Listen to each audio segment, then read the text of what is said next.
আসসালামু আলাইকুম। সবাই কেমন আছেন? আশা করি যে যেখানে আছেন সবাই খুব ভালো আছেন। আলহামদুলিল্লাহ আমরাও ভালো আছি। যখন খুব কাছের কেউ আপনাকে কষ্ট দিবে না, সেই কষ্টটা আসলে সহজে ভোলা যায় না।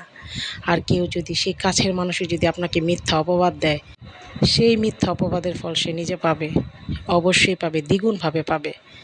মানুষকে ছোট করা এটা তো সহজ না, বুঝছেন? দুনিয়াটা অনেক কঠিন একটা জিনিস। না জেনে না বুঝে হুট করে কাউকে কিছু বলাটা অনেক বড় একটা বেয়াদবি। আজকে তাকে সামান্য জিনিসের জন্য অপবাদ দিতেছেন, ইনশাল্লাহ নেক্সট টাইম তার চেয়ে দ্বিগুণ অপবাদ আপনি পাবেন।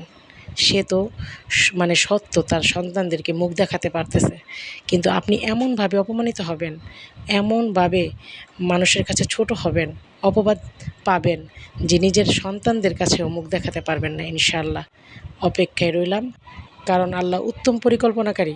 তার পরিকল্পনার উপর আর কিছুই হতে পারে না।